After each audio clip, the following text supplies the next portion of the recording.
Ooh, we got Ronaldo too. Man City. That's huge news. Has it Ooh. been? It's been official. Is it? I haven't checked yet. That's what I'm asking if it is. I'm not sure. We can hold off on that since we're not really for sure. Let me.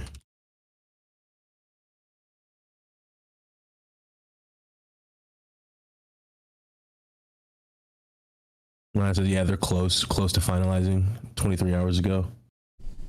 Oh no, 1 hour ago.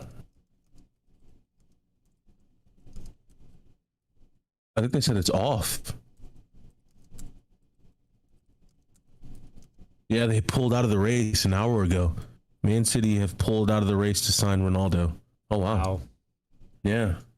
That was like a done deal last night too. Right, this is ESPN too. Yeah. Oh wow. Didn't know that. He was probably asking for a lot. Yeah, I'm sure.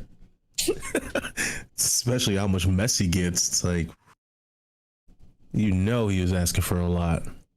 It's Manchester City. You got money.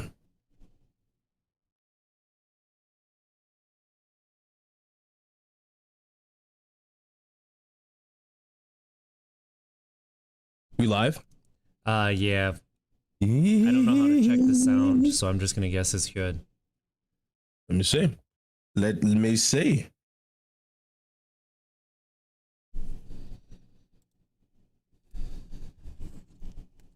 Oh, we had one person watching. What's up? What's up? Thank you. Thank you for tuning in. Yes, indeed. Watching. What's up? What's up? Thank you. Thank you for tuning in. Check 1, 2, 3, 4, 5. Happy Friday, everybody. What's up? Thank you. We sound perfect, man. Awesome. Okay, that's cool. That's cool. I like that. Okay, I think I'm gonna like this YouTube thing. It's a lot easier. It's I mean, I don't know if it's easy. Yeah, it's easier.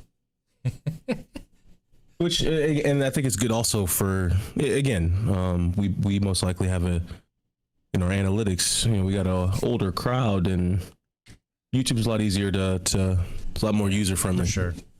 A lot more user friendly.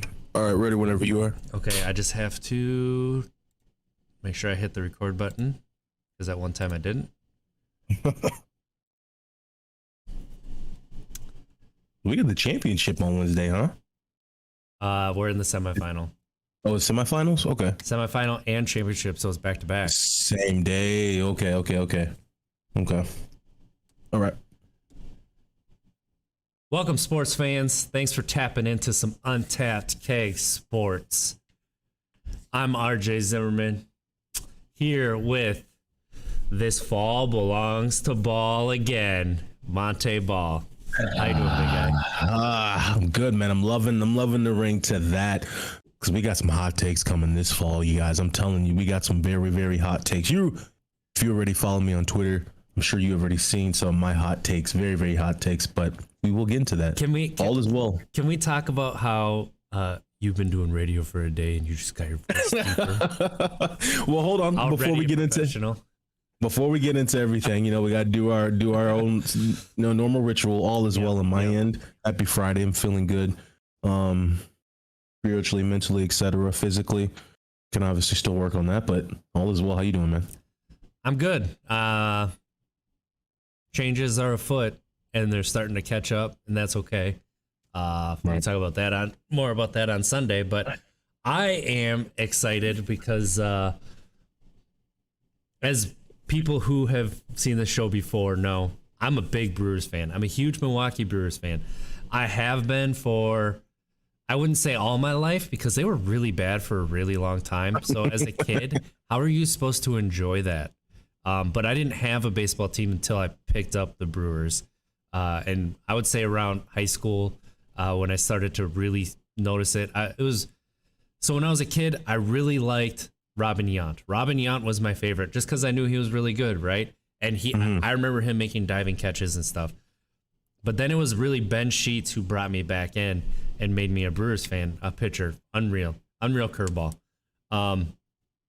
I'd crush it. One thing I will say is, as Brewer fans, we are we're very good now, and that's not something that we have said for a very long time. Easily. But we know what it's like to be very bad.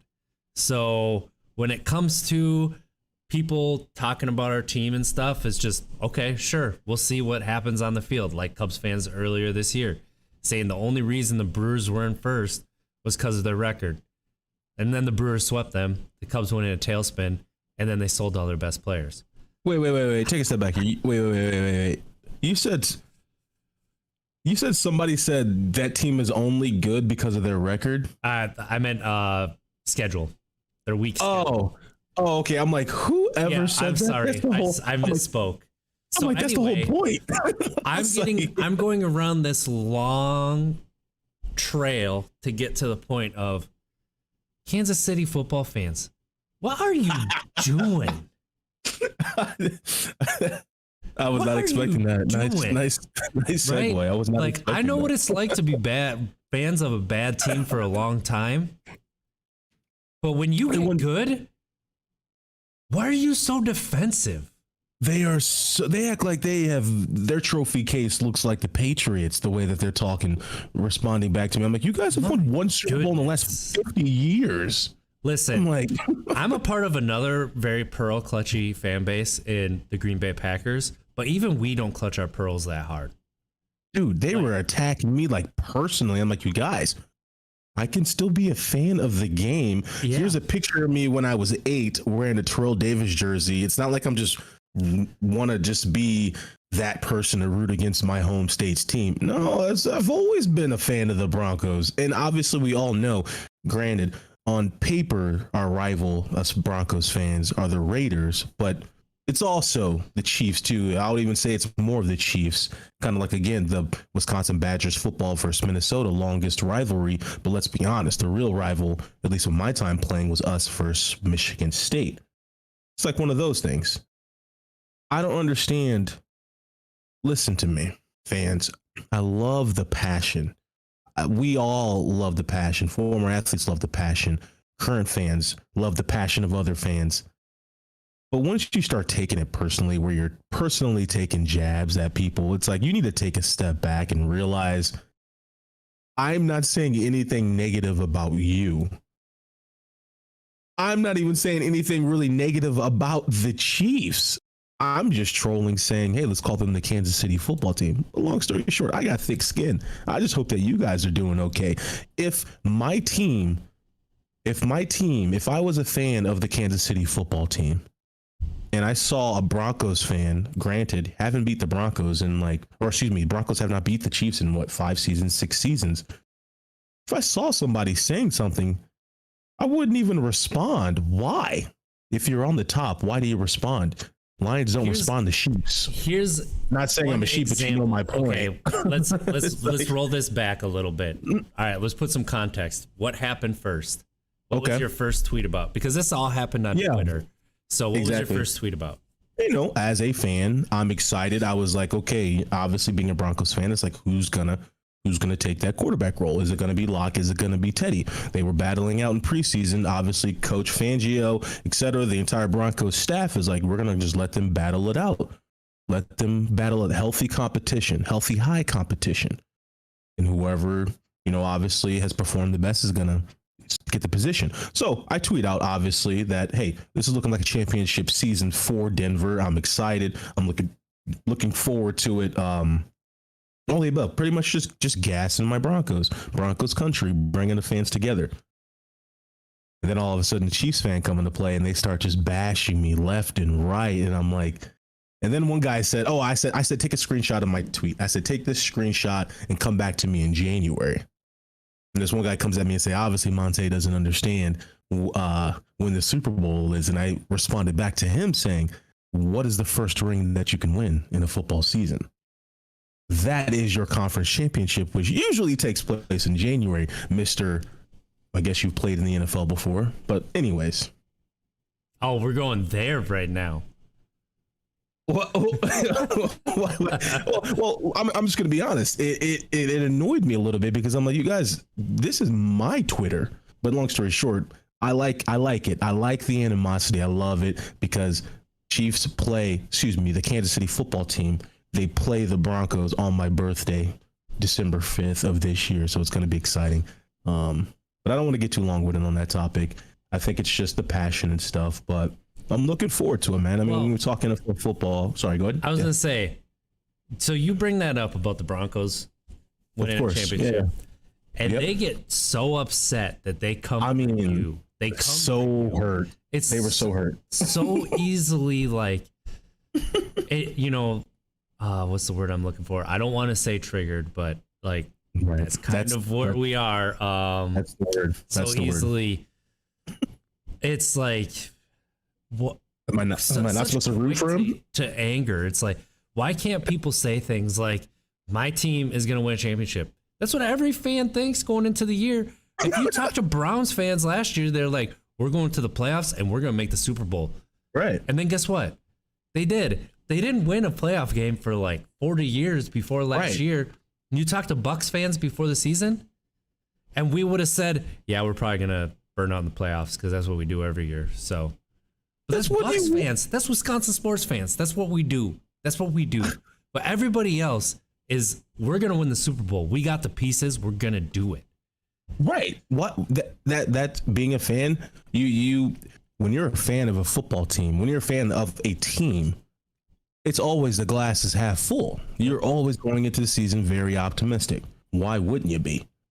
It feels better that way than going in dwelling that your team's going to lose, which may be the case, but there's nothing wrong with just, obviously you have a choice, and the choice that I'm making is to be optimistic. It just feels better. And so, yeah, I get it. I love the animosity. I love it. But the personal attacks is just a little too far. And I think that just, again, goes back to RJ, what we talk about on our Sunday show, where it's this toxicity. We have adults taking personal jabs at people when they're just talking about a sports team. And we're, attacking sobriety is not okay. Like, it's really not. And that's why I drew why. the line. That's where I was like, that's not okay. That's not okay. Right. And I could kind of tell it was a little bit sarcastic, but at the same point, put that in the tweet that it's sarcastic. Like, I'm being sarcastic. Like, right. Because it's going to be read. The tone of text is how you read it. It's not how you meant it. So true. You do have to explain the joke sometimes when you're texting things. But, as Packer fans going into last year, okay, and you're just a fan saying that the Broncos have the pieces to win a championship. They do. And people are like, they're not the same as 2015. I'm not saying Teddy is Peyton Manning. Yeah, nobody said that. I'm saying that Peyton was on his way out and his arm was done that year, the second half of the season. Right. And so the defense stepped it up even another notch to obviously stop teams from scoring, and everybody else rallied around a quarterback that was on his way out. So going into last year, we had sports writers, professional sports writers, saying that Aaron Rodgers was the fourth best quarterback in the NFC North. Do you remember this at all? Do you remember this? I don't. The number one quarterback, they said, was Matthew Stafford. And they said you could make an argument that Kirk Cousins is the number one quarterback in the NFC North right now. I'm sorry. This was going into last year. Who was this sports remember me writer? Ranting about this? Who is this sports writer saying Cousins is better? It wasn't just one. I'm disgusted. And then saying that the Packers were lucky in 2019. They're not going to win 10 games this year. Like, okay, I agree. They were lucky in 2019, but they had another year in the same system. Yeah. They're going to get better. That's like me writing an article that the sky is actually below our feet. Right.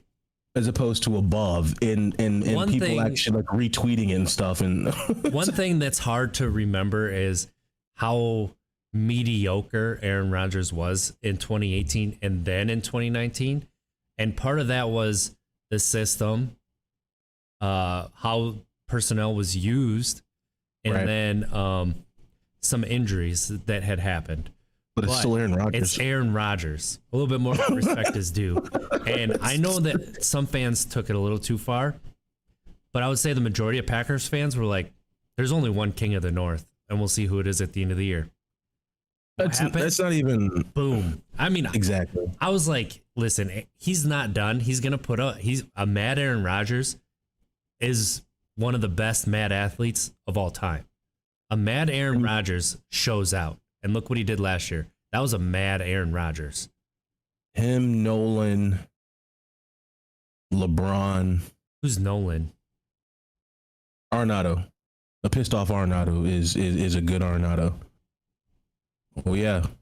Do not put him in the same breath as Aaron Rodgers again. I even noticed. No. I'm not saying that their competitiveness is the same. I'm just saying an upset Nolan is the manager really likes that. I even saw it when he was with the Rockies, and obviously I see it a little bit here with the Cardinals. Obviously, the Cardinals are limping right now, but yeah, I don't understand how your editor even allows for you to bring that to their table. And my point here is we as a fan base are kind of pearl clutchy because we're fans of a very small market team. And I understand that Kansas City's not considered a big market either, but you're a heck of a lot bigger than the Green Bay Packers. All right. Yeah. Than Green Bay. And yes, it's the state of Wisconsin. You're still bigger than the state of Wisconsin. So to be so pearl clutchy over somebody saying something as we're a championship level team, you could come back and say, nah, it still goes through Kansas City, or Kansas City still has a better team. Okay, that's fine. But to get like so offended that you're going to attack somebody is just. I didn't even say anything negative. Goodness. He didn't say Patrick Mahomes is overrated. You know who's better? Teddy Bridgewater. You didn't say that. People were saying Mitchell Trubisky was better than Aaron Rodgers going into last year. That's for real something that was said. See, stuff like that we don't even need to mention on the show because we don't need to give it more life. But those opinions. That's what I'm saying is that you did not say. And right. Like you said, your team is going to win a championship. Okay, and like Kansas City fans, be better. Act like you've won something before. What do you think exactly? What do you think? I think they're just still mad from the embarrassment of the Super Bowl. But what do you think that is, RJ? What do you think it is? I said nothing.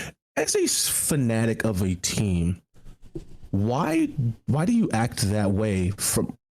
Wouldn't you want your opponent's team's fan base to be rooting for their team just to bring more excitement to the game? Like healthy fan banter. You know what I mean? Back and forth. The healthiness. Like you see what I'm getting at? Like I know what you're saying. I would think that you would want to have somebody you can talk with and talk trash to, right? Like in a healthy way. It's funny. Trash talk is fun. It is. Yeah. Fun. You and I do it all the time. Right. It's fun. That's all we can bring to the table now because we can't play. So that's my whole thing when I'm talking to these fans. It's like I said to one guy, and I didn't mean it in a disrespectful way, but I just wanted to get the message across, which is like, hey, man, this is all just fun and games. Just remember that the Kansas City football team does not know who you are. And it's true. They don't care about your well-being. It's not a we. As much as you want it to be, it's not a we. Yeah, as much as you want them to win, they would like to win more, but it's just not possible that you're going to win every single game ever. I mean, and that's coming from a Wisconsin sports fan where that's basically our entire lives are Packer season, Bucks season, Brewers season, Badger season, Packer season, Bucks season, Brewers. You know, that's how we roll. That's literally how we define things. Okay, before we segue into, I got a question for you. Before we segue into, I just want to say one thing. Kansas City fans, stop acting like Cowboy fans. Boom. That's a great ending to that because that's exactly what it felt like. I was kind of thrown back because I'm like, why are they acting? And I think they really got mad at me when I was just trying to push the whole Kansas City football team. It's only a matter of time. You use Native American imagery. I'm sorry. Yeah, it's only a matter of time. That was the button I deliberately pushed. You guys are way too easy. But I got a question for you, man. Oh gosh, I think I lost it. I'm sorry. My question. No, you're good, man. Oh yeah, I got it. So before we segue into let's talk some college football before we get into there. So obviously we have the Bucks winning it all. Do you think the Bucks have set the stage? And also, will your spirit ascend if the Brewers win it all? Obviously after the Bucks. So Bucks win it all. If the Brewers win it all, if the Packers make it to the Super Bowl, let's just say make it to the Super Bowl. Hopefully, obviously they win, but let's just say they make it to the Super Bowl. And the Badgers, what if the Badgers win a Big Ten championship game? So it was a two-part question. So did the Bucks set the stage? And also, as a born Wisconsinite, also diehard Wisconsin fan, all of the above, will your soul ascend if the teams do it? What you just did. You just said something that my brain cannot compute at all. As you said, I am a born Wisconsinite. I'm a Wisconsin fan. I cannot even think about more than one Wisconsin team being good at a time, let alone winning a championship at a time. So the Bucks win. Yeah. Never thought I'd see it in my lifetime. I still can't believe that the Bucks won a championship. Like, watching Giannis have the summer of his life is like the most amazing thing that I have seen as a fan. True. The Brewers are really, really good right now, right? Really if good. They make a World Series the year that a Bucks team won the championship, I'm speechless. I don't know. I don't know what I would do if it's just the Brewers and the Bucks win, but then you said the Packers win an NFC championship. But my question was, would you give? It's the greatest moment of my life. Obviously, you don't give credit to the Bucks for the Packers winning. And that moment would be the moments of my life right now. Oh, trust me, you can have multiple greatest moments of your life. That's easy. But again, unbelievable. The question: do you would you give some of the credit to the Bucks if the Packers win it all? Obviously, not taking all credit from the Packers, but you know what I'm saying. Like, they took some of the pressure off. The Brewers, because the Packers have always been making it to the NFC Championship game, so they're literally one play. They've been one play away for the last 4 or 5 years. But the Brewers have been multiple games away from making it. So let's use the Brewers in this example. Would you give the Bucks credit? A little bit of credit for the Brewers making it all the way, because they're literally going from nothing to a Cinderella story. They lifted the curse on Wisconsin sports, right? They took some pressure off those players that they have to give something back. And then that doesn't necessarily mean that's why there's a lot of faltering at the door, because the Brewers were less than a game away from the championship. You're going to the World Series. The Packers, as you said, have been a play away. The Badgers basketball team, a play or two away from a championship. The Bucks didn't go from nothing to something. I mean, they're only Cinderella because of the Nets moves that they made this year. For James Harden. No, I said the Brewers. The Brewers like a nothing to Cinderella. That huge jump. Yeah. Would you give a little credit to the Bucks for that? Okay, let's bring these trophies home in all sports. No, I would definitely. There's a little bit less pressure that I think fans are going to put on a team when you get close, because the Bucks did it. Right. They did it. True. They didn't just do it. They did it in Milwaukee. And Giannis had an all-time series. All-time.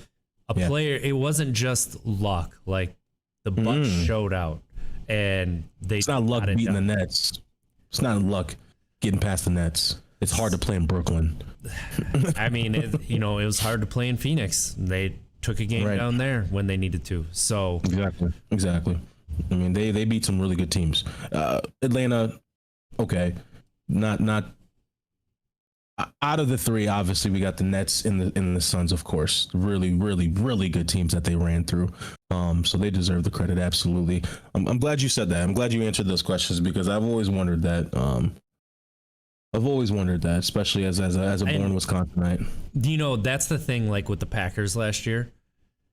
When you have your fans, or like let's say the Brewers get there, if the Bucks don't win this championship, we get there, the stadium's electric, everybody's just jumping up and down, and that one play happens, that play at the end of the half, right? Kevin King. All the air comes out of everybody. Right. Players feel that. Yeah.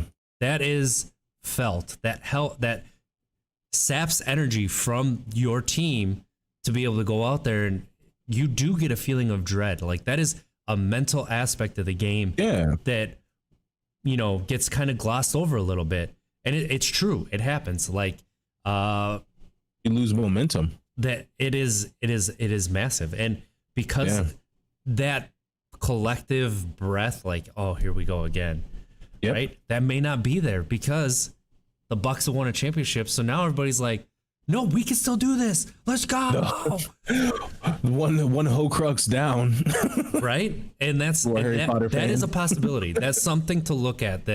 That's a really good question that I honestly didn't even think about till just now. It just popped in my head. Yeah, they may have lifted the pressure that fans were putting on players, and it may not be all season. You may only feel it in that one game, but when you feel it, it might be enough that it could pull it away. So, right. It's suffocating. It could be suffocating. Absolutely. No. I'm glad you shared that. I wanted your intake on that because, I'm only a fan of, honestly, really the Badgers. When we're talking Wisconsin sports, the Badgers here, and the Bucks as well too. But obviously not a Brewers fan. Not really truly a Packers fan, but I'll root for the Packers. Obviously until we meet up, if we do meet up. But no, I think that is true. When we talk about the curse, we talk about that pressure from fans, we talk about the players feeling that. I think there is some merit there. Absolutely. I think so too. So I want to also talk about something, man. I really want to get into some college football here. I do. So before we get into the college football, let's talk about what you're doing around college football. Oh yeah. Your opportunity, and then we'll go into some college football here. Yeah. Why you're going to be rooting for the Packers? You sounded so excited there. Well, I've been fortunate enough to team up with ESPN Madison to talk, obviously, Badger football, pregame, postgame. Really, really looking forward to it. I think it's going to be an opportunity, obviously, to really showcase, my abilities of breaking down a game live, giving people what they want when it comes to, what is the quarterback looking at, what is the running back looking at right now, especially if it's like 3rd and 6, 3rd and 7, all of the above. It's going to be fun. And then just talking a little bit about life, obviously very important topics, but obviously sticking a lot to football. But I think it'll be also a wonderful opportunity to really share what we do here at Untapped Keg, where people can come listen to us, listen to me talk more about mental health, etc. I can pull them in this direction to listen to the both of us talk about it. So it's going to be fun, man. I think it's an opportunity for Untapped Keg and myself. I think it's going to be fun. So an opportunity for us both. Well, I'm excited for you because you've been really good talking about strategies, talking about what you're looking at. Putting that out to more people is going to be awesome, whether this grows or not. Like, I think that is a fantastic opportunity for you, and I'm excited. The one thing I'm not excited about is you saying you're going to root for the Packers after all the trash that you've talked, and you have hurt me. You have hurt me physically with some of the barbs you have thrown my way. Now you're going to root for the Packers? Well, when I mean rude, I don't mean mixed feelings about this. When I say rude, I don't mean you'll never see me in gold and green ever. Yeah, okay. You'll never see. You're a fair weather fan.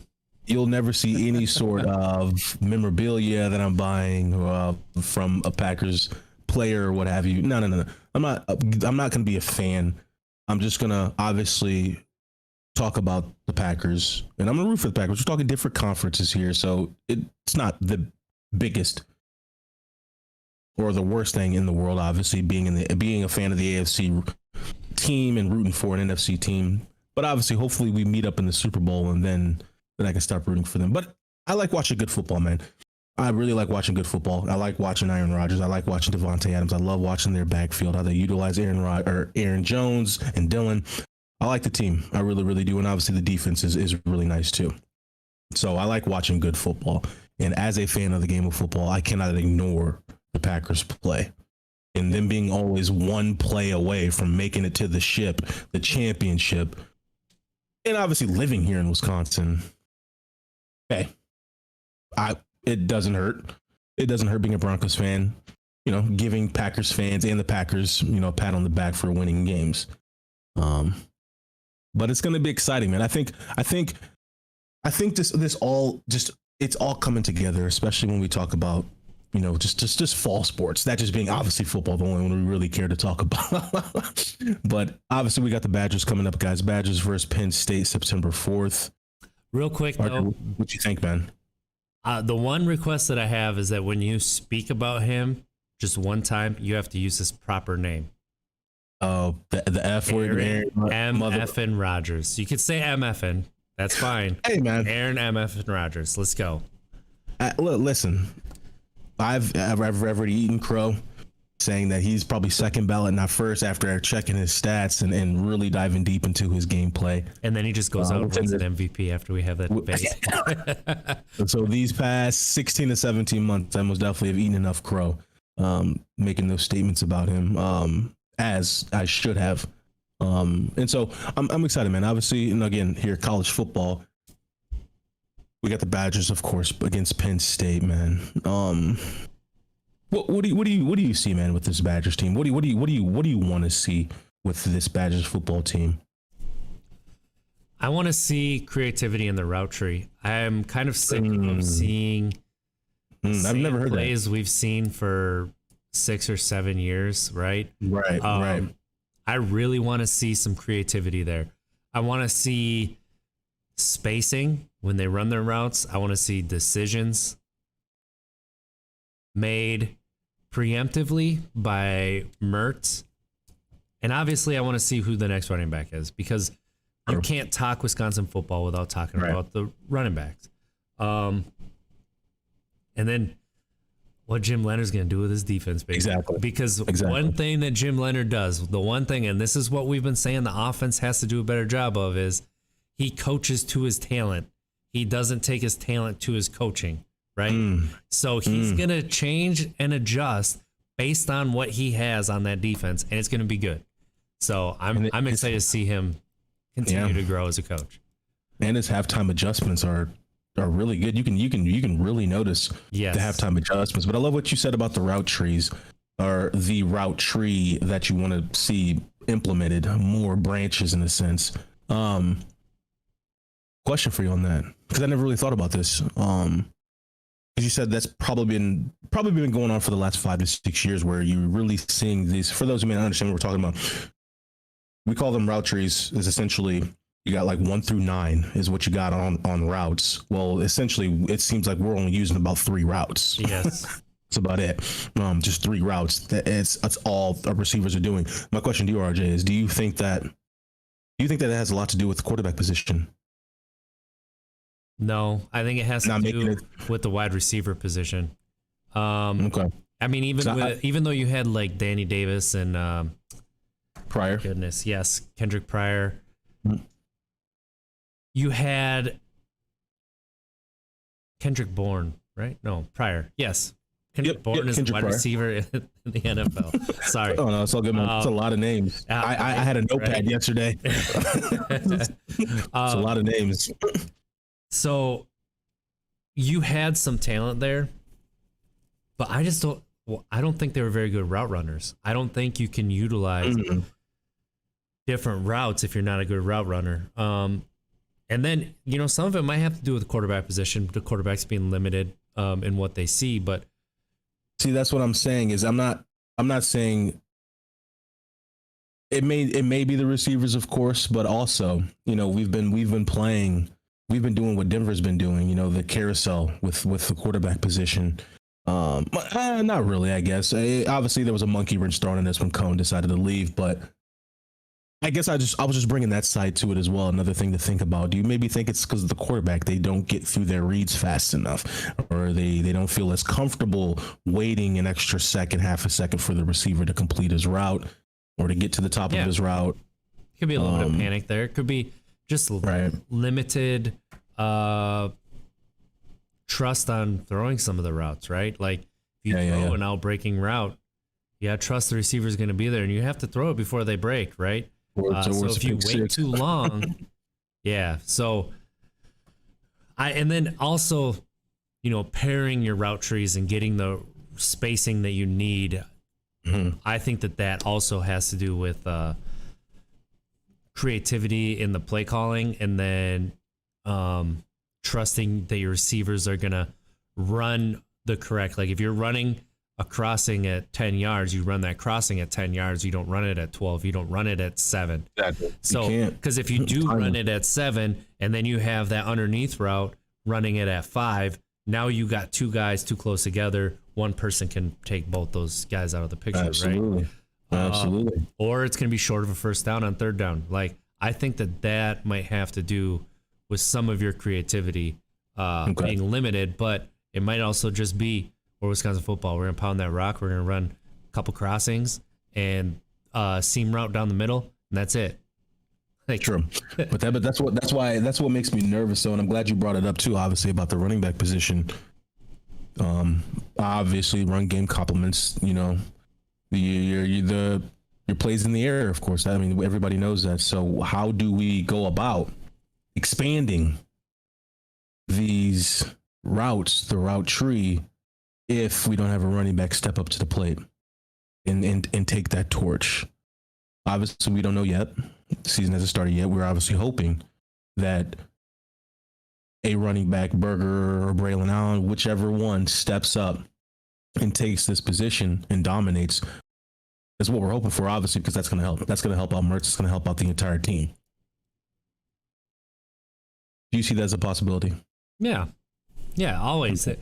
They always have talent back there. It's just a matter of also how they're used. How's this offensive line going to get push up front?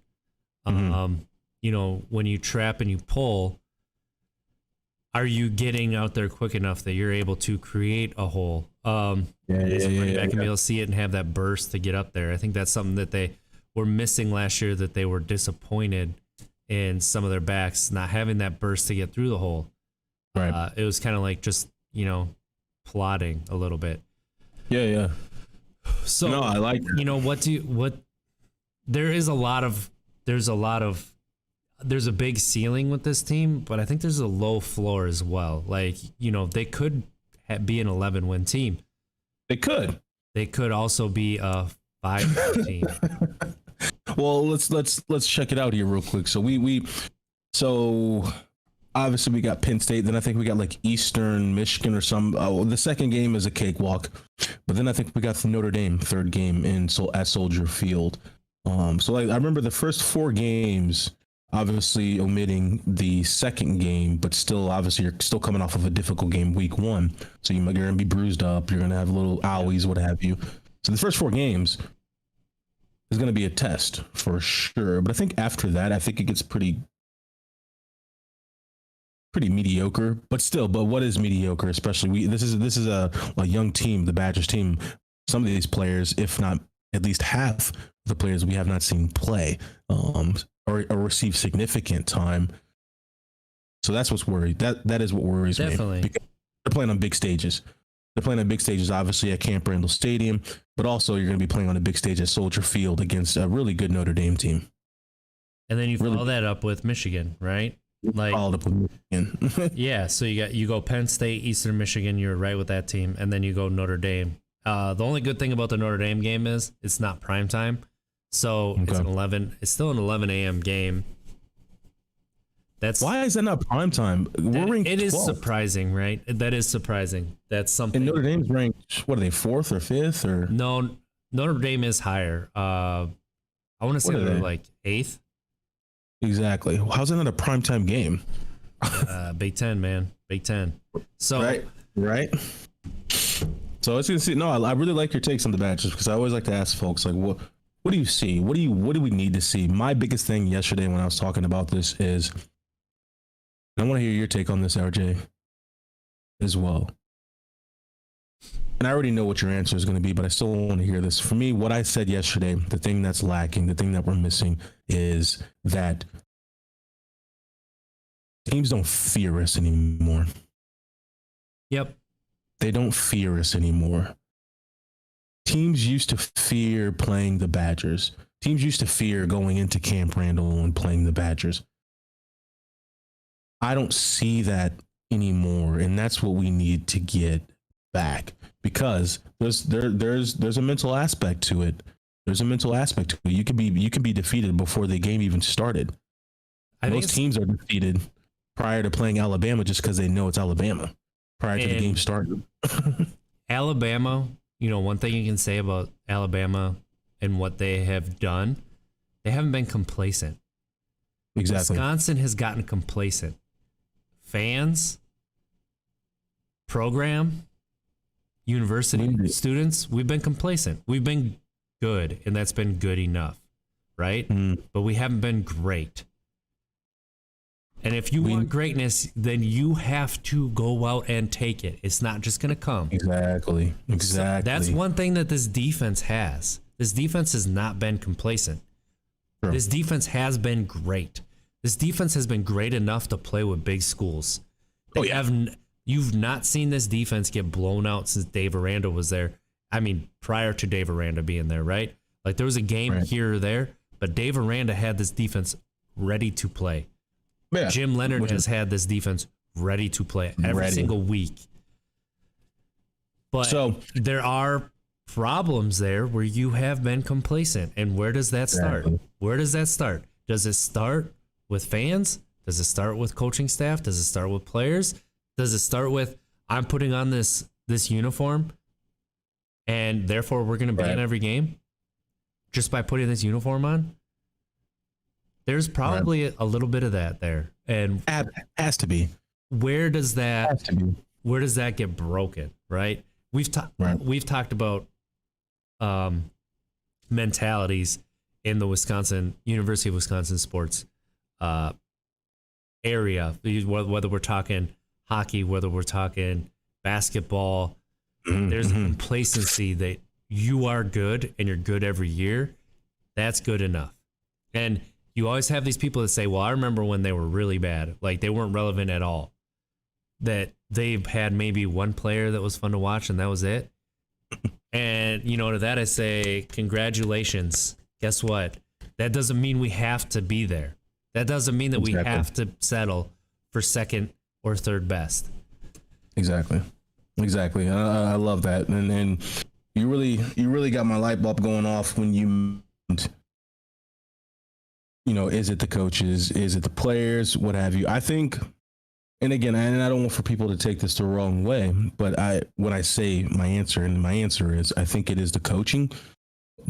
Now, I like the coaching. I like Chris. I like Coach Rudolph. I like Bob Bostad. I like all these guys. Gary Brown, new running backs coach. I like. I think obviously Jimmy Linder bringing a new dimension that you haven't had for a while. I mean, he coached DeMarco Murray, Ezekiel Elliott, and McFadden. This guy's had some really good, productive running backs down there in Dallas. And so what I'm getting at here is, when I say coaching staff, I don't mean it in the way as if our coaches are not fit for their jobs. They most definitely are. I just think there needs to be more of an aggressive side. Coach Bielema, one thing that everybody can hang their hat on, or he can hang his hat on when it comes to his coaching style, is he's aggressive. He made sure that the donors hit their spread. When it came to bets, we ran the score up. Now, there's two things that are great about running the score up, because most people view it from a standpoint of, oh, that's not good, you shouldn't be doing that, yada, yada, yada. Bull crap. We're here to win a game. It's not my job to stop scoring. It's your job to stop me. That's the first one. The second thing is really good about running the score up is you get your second and third string players ready. You're in the Big Ten football. In Big Ten football, you're going to need every single player, especially once you get into the meat of your schedule.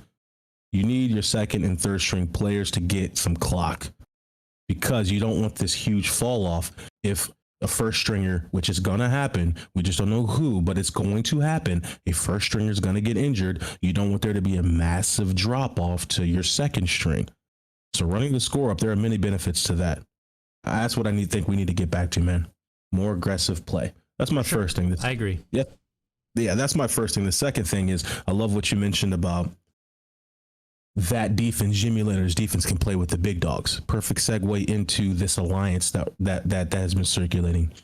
Big Ten, ACC, Pac-12 alliance, more scheduling the games. Obviously, this came about because of the SEC poaching Texas and Oklahoma. So obviously other conferences are worried about TV contracts, et cetera. All money's going towards one conference. RJ, how do you see that playing out? How do you see this playing out at all, this alliance? And at the point right now, I think it's just a handshake at this point. Nothing's obviously set in stone, but I mean, they've already announced that it's a done deal. So that's one thing that is. What does that mean? Right. So we don't know the details. It means that you won't see USC come to the Big Ten or Oregon State, Utah. They're not coming to the Big Ten. So no. Just scheduling games, right? Now, yes. So now you have more of an ability to, let's say, the Pac-12 coming to the Big Ten to play some games. Maybe the ACC Big Ten Challenge. That becomes more across sports, right? That's a big basketball. Right. It can only be good making it easier to schedule across these conferences and having good relationships there. You're doing it to stop the SEC, but the SEC really as a conference are football, right? They're not. Yeah. Nobody goes to the SEC to watch basketball. No. This is all a football move. But it's going to benefit more than just football. It's going to benefit basketball. It's going to benefit baseball. It's going to benefit volleyball, all of these sports. For recruiting. I mean, it's going to help. Exactly. What I can see this being is these three conferences being like, all right, who gets who from the Big 12? Let's divvy it up. And then that's what it is. That's what it is. Where does Oklahoma State go? Where does the Baylor go? Where does there's a lot. Where does Kansas go? They're talking Big Ten, right? Yeah, that was a meeting. I don't know how it went, but I was assuming we'd have heard something by now. It's interesting. College football is not what it was 5 years ago. It's not what it was 10 years ago. I mean, this is a continually evolving sport. With the NIL legislation, you're already seeing things open up a little bit. Yeah. Soon it's going to be a cascade. We need to start rethinking how we talk about college sports and how we think about college sports. One thing that I've always said, I still root for teams in college sports, but I don't get invested like I do in pro sports because these are kids. I have problems putting my hopes on kids. And that's me personally.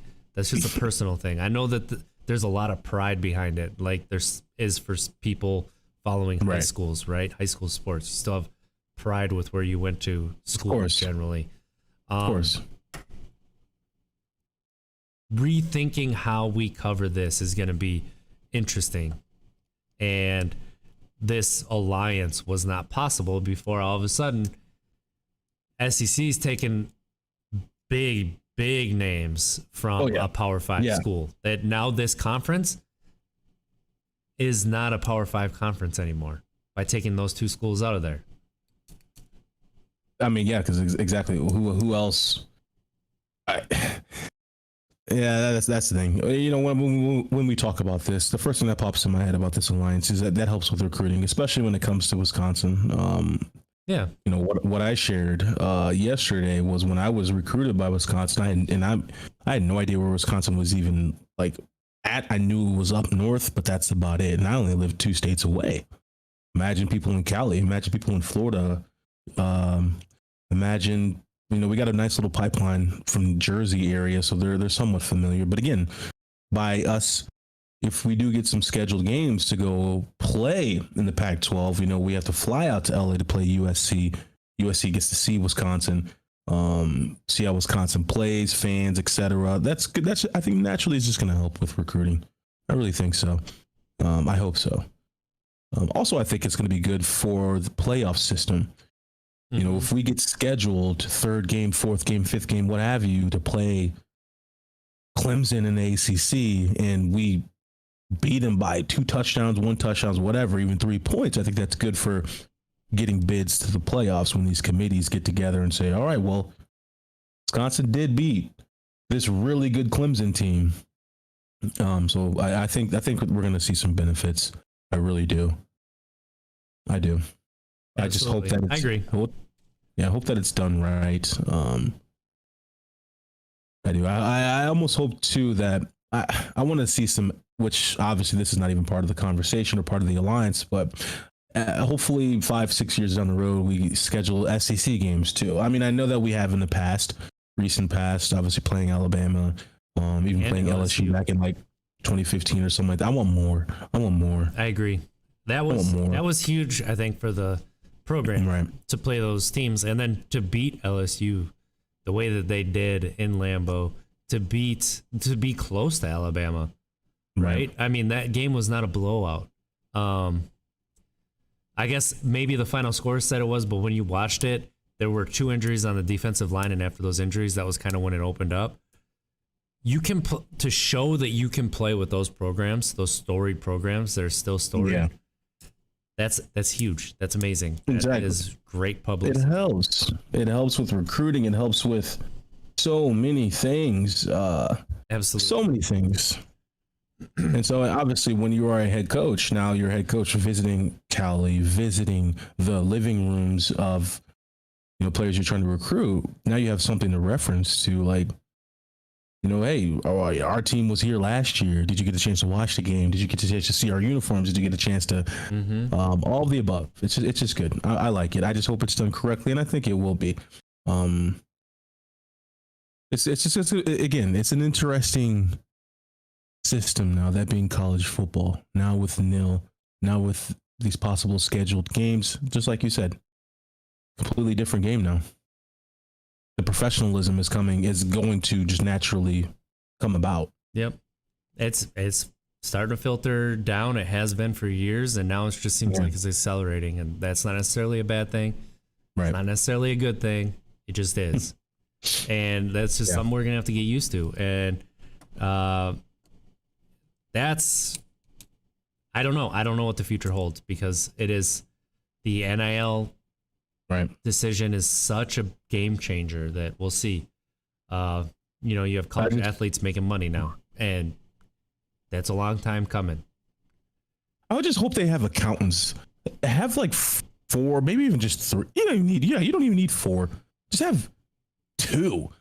You just have 2, maybe 3 accountants on each team. Like, the athletic program needs to contract, get an independent contract, that being a CPA, couple of them, and have them help out these players when it comes to Uncle Sam. Absolutely. And I mean, that's the same thing with you know, therapy, mental health. Right. Help these players with their mental health, because that's something that's been overlooked, that it needs to start to be talked about as much as we do other things. So where can people catch you next? Is it tonight on ESPN Madison 100.5? Stay tuned. Yeah, just stay tuned, you guys. But again, I appreciate that, man. It was 105 100.5 on ESPN. If you're in Madison area, check it out. Or check out the ESPN app. ESPN app, absolutely. Check out WisconsinOnDemand.com. Don't worry, indeed. I got you. Thank you. Yeah. But this is Untapped Keg. We appreciate you guys tuning in. We do. We got some really exciting guests lined up, man. We got some really exciting guests lined up for you guys. It's gonna be fun. We segueing out right now? Yeah. All right. You guys can find me at Montee Ball 28 on Twitter. Instagram Montee Ball. Obviously, our Untapped Keg pages. Please send us message topics. Even some guests that you guys want to see on. We'll try to get them. And where can if they you find want, shoot your shot. Yeah, why not? Yourself Yeah. out there. Let's Right have now. fun. So, Roger, where can they people find you? don't know, this is our sports podcast. We talk sports. We will interact with the chat. We just Oh, yeah. transitioned from Twitch to YouTube. Still trying to figure out the YouTube chat and stuff. Unfortunately, it was disabled on this one because I don't know what I'm doing on YouTube Live yet. We will get it up for the next one. Sunday mornings, 9 a.m. Central Time, we record our mental health podcast, Indeed. Untapped Keg. And we have some fun guests coming up there. Yeah. Anybody who knows Waba from Twitch, Waba streams, very fun person. We went on their show and had a lot of fun talking about mental health. So we'll be talking about mental health, talking about our sobriety, 9 a.m. Central Time here on YouTube, or catch it on podcast services later, catch it on YouTube later. We're willing for any and all feedback. Let us know, give us a rating, subscribe, and we're gonna have some fun takes that people don't necessarily think about when they talk sports. And I think that's what's the most fun about this is we kind of we can take our fandoms out of it a little bit and Right. just have conversations that are important. So check us out, Untapped Keg. Send us an email. Untapped Keg everywhere. Just Google Untapped Keg. You'll find us. Untapped Keg on Twitter. We're pretty responsive on there if you want to send anything. DMs are open. And then, you know what? Next week we'll have the chat up. We'll have be a little bit more, have a little bit more of a rundown than we had on this one. We're still, we're always in motion, always trying new things. And that's what we're doing right now. So find me at It's Trickster, ITZ. The I is a 1 in Trickster. And let's have fun, everybody. Let's have a good weekend. We'll catch you on Sunday. All right.